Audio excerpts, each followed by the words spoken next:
नमस्कार साथियों, पंचायती राज के उपचुनावों की तिथि नजदीक आ रही है और जैसा कि आप सबको पता है कि बालोतरा जिले की पाटोदी पंचायत समिति के प्रधान का चुनाव होना है। क्योंकि जिस तरीके से ममता प्रजापति प्रधान के खिलाफ अविश्वास प्रस्ताव लाने के बाद से प्रधान का पद खाली है। हालांकि जिस प्रकार से उप प्रधान को प्रधान का चार्ज दिया गया है, लेकिन अब वो है जो तिथि नजदीक आ रही है और 12 जनवरी आ रही है, उस दिन प्रधान का चुनाव होगा और पाटोदी का अगला प्रधान कौन होगा इसकी स्थिति साफ हो जाएगी। लेकिन इससे पहले ये खबर सबसे बड़ी निकलकर सामने यह आ रही है कि पाटोदी प्रधान पद को लेकर अब बाड़ेबंदी की तैयारी फिर से शुरू हो चुकी है।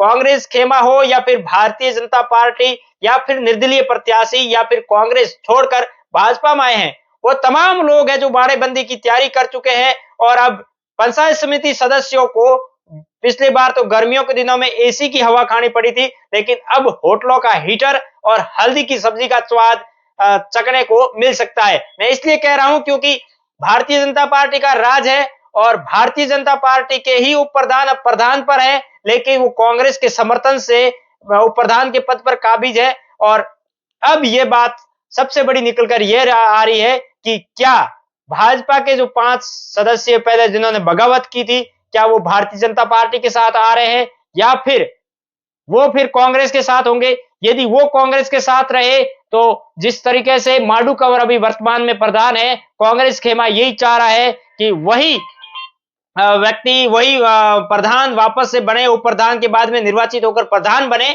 लेकिन भारतीय जनता पार्टी के जो 5 सदस्य थे वो क्या चाहते हैं, साथ ही साथ जो कांग्रेस से भाजपा में आकर प्रधान बने जोगेंद्र प्रजापति क्या चाहते हैं और निर्दलीय प्रत्याशी के समर्थन करने वाले हाजी मूसे खान वो क्या चाहते हैं, ये तमाम समीकरण फिर से बनने जा रहे हैं। लेकिन सबसे बड़ी खबर यही है कि अब बाड़ेबंदी का दौर शुरू होगा, फिर मान मनोबल रहेगी।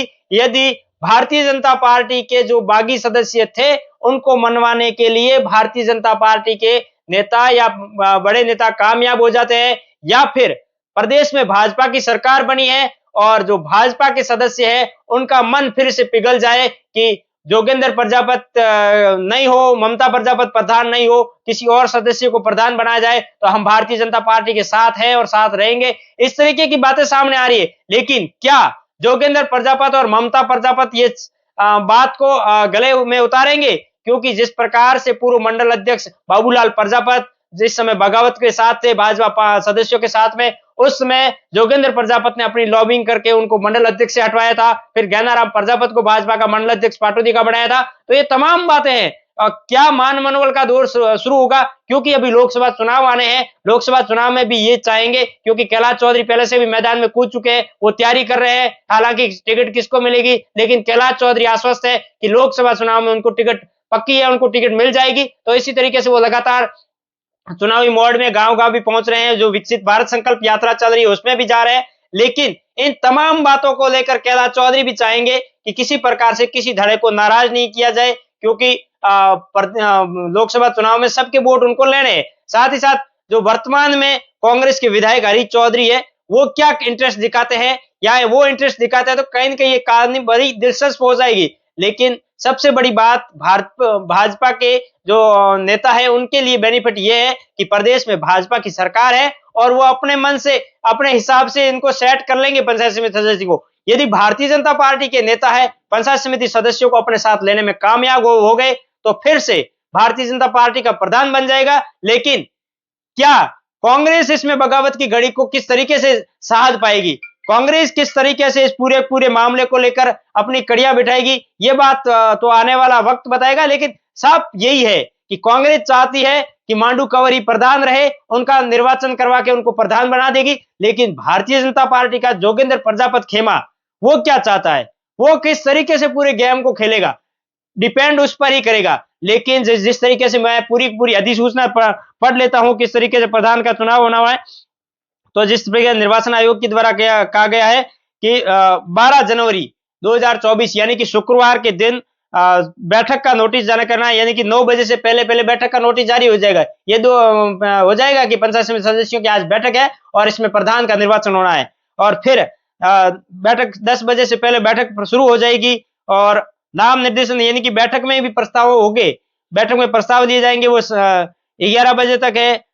और निर्देशन पत्रों की जांच पड़ताल होगी वो 11:30 बजे तक होगी। और नाम वापसी 1 बजे तक कोई भी प्रधान परिषद के सदस्य वो नाम वापस ले सकते हैं। और 1 बजे से तुरंत बाद यानी कि चुनाव चिन्ह है वो 1 बजे के तुरंत बाद आवंटित हो जाएंगे। यदि कांग्रेस से किसी ने किया तो उनको हाथ का चिन्ह आवंटित हो जाएगा।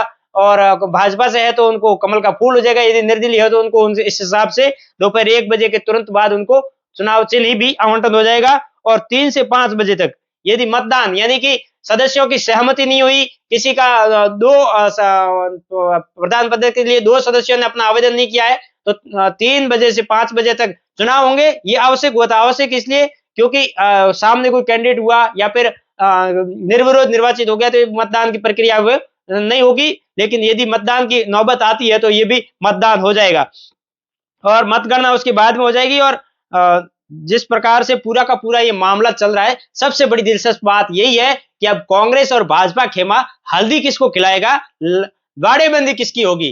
क्योंकि चुनावी वर्ष के साथ साथ सर्दी का मौसम भी है। पंचायत समिति सदस्य भी यही चाह रहे हैं कि क्या उनके मान मनोबल का दौर शुरू हो जाए और उनकी बात रखी जाए और उनको कुछ दिन और होटलों की सैर करवाई जाए। बहुत बहुत धन्यवाद, शुक्रिया।